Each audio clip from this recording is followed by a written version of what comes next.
Makarov's left that big hole in every single guild member of Fairy Tail, but can they even make past after everything? Can they finally pick themselves up their feet whilst they're having Natsu like transforming into a demon alongside with Grey trying to kill him?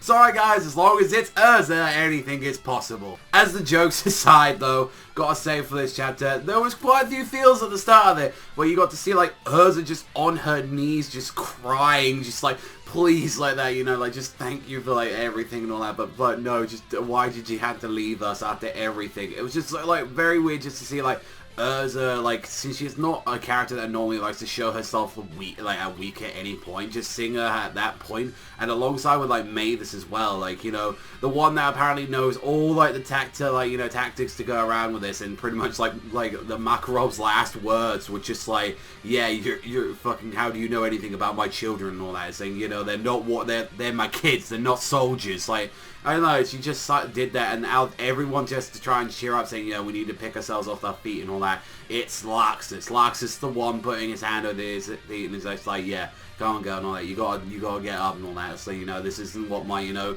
grandfather would have wanted after everything. He would want you to, like, you know, continue, like, getting the strategies to us. And even Urza as well, like, paying her due respect. Due to the fact of this, though, like, due to everything that we saw with Makarov doing, apparently there was about 70 to 80% lost of their entire troops. But then as well, like, none of the 12 are harmed at all during this, like, emotion. So, like, apparently Irene isn't too, like, focused on this whatsoever. It's like, oh, well, like, they dealt with those enchantment soldiers, but that's something. So now, all that's left ready for them to deal with is exactly that, like, just the Spriggans itself. Like, so they've lost, like, a good chunk of their, like, army. So it's like, well, we're not worried too much, like, the fucking Scrubs ain't got nothing much to do, and, like, Zereth just isn't concerned about that whatsoever. He's just like, well, you know, that's a bit unfortunate, but who cares, like that, we still got the advantage.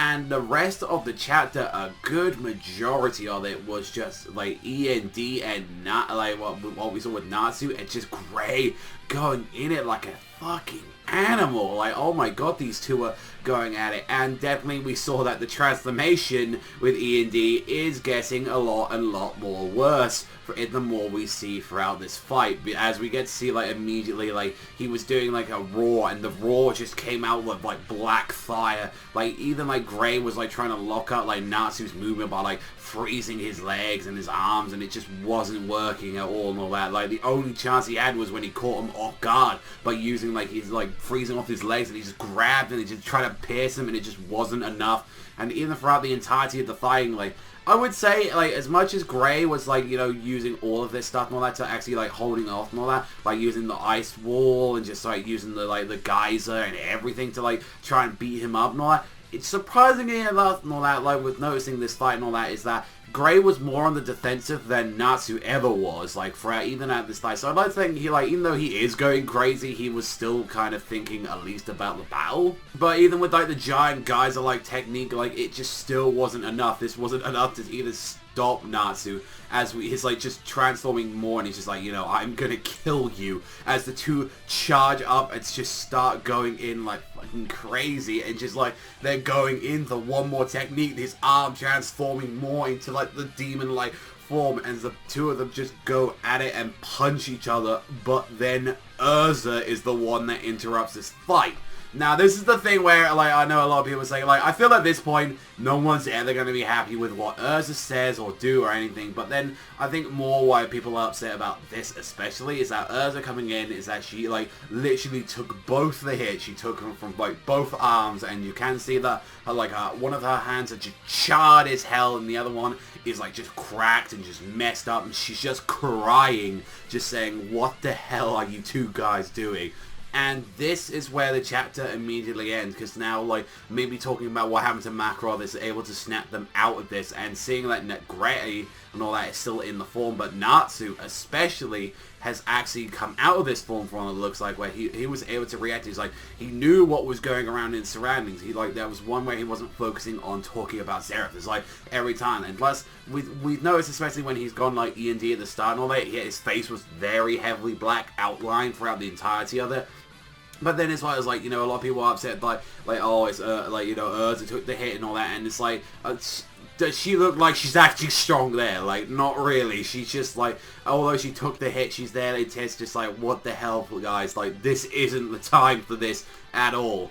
Generally, like, to be fair and all that, I thought Lucy was going to be the one that maybe try and come in, or that they actually would try and seal the tumor. Maybe if this is the point and all that, then for them to react on that, maybe this might be a good time now that Lucy, Brandish, and all them are going to meet up and all that. They're probably going to, like, actually stop the tumor down. But then again, like, do you really think, like, Gray at this point is kind of really going to let it go? I think for the meantime, he's going to, like, let it go and focus on the, like, on the Spriggans, but he's going to be like, you know, after this war, though, Natsu, you know, I'm the one that's coming after you, like, after everything. And I think that, like, this isn't going to be left alone as long as you can see, like, Julia, like, by so, but I generally think, like, you know, like, Gray is someone that's going to keep the grudge, but personally, I think that is going to be the end and all that of the fight. I don't think we have a full fight unless he actually comes in, like, one, like, he's fighting against Zeref. But then again, I think the one thing I can say about this fight is, like, yeah, I kind of wanted a little bit more attention thrown to it, and I wanted a tiny bit more of, like, having, like, a bit more moves, like, just in this fight and all that, because a lot of it was just them swinging like animals. But then again, what do you want with, like, one guy that's losing his mind and another one that's literally becoming a demon? But still, I did think, like, they are treating Macross dead right. I really do enjoy that a lot, and I hope they continue that in the near future, especially with that. It's just like, you know, they make some honorable memory, like, you know, out with him. And especially with, like, I thought, like, generally with how it's going, we need someone to fill in those shoes and all that to lead. And a lot of people are pointing to Mavis, but I think Mavis is the kind of character, especially after what happened, is like, no, Makarov wouldn't want the first to lead again. He wouldn't want one of his kids to lead, or even hell, he wouldn't, like, want Laxus to lead.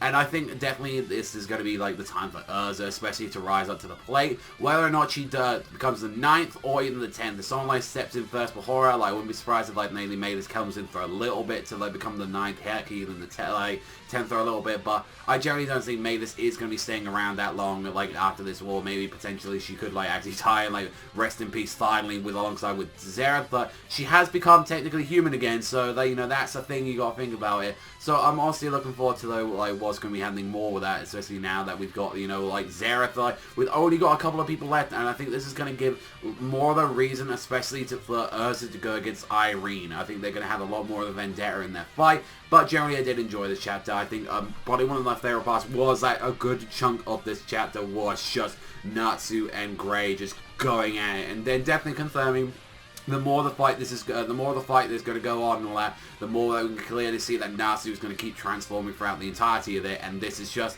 really the first stage of the E.N.D. form that we truly see. But that's all from me, everyone, so thank you much for watching. As always, let me know what you think about the Fairy Tail chapter down below. That's all from me, so I will catch you guys, though, next time.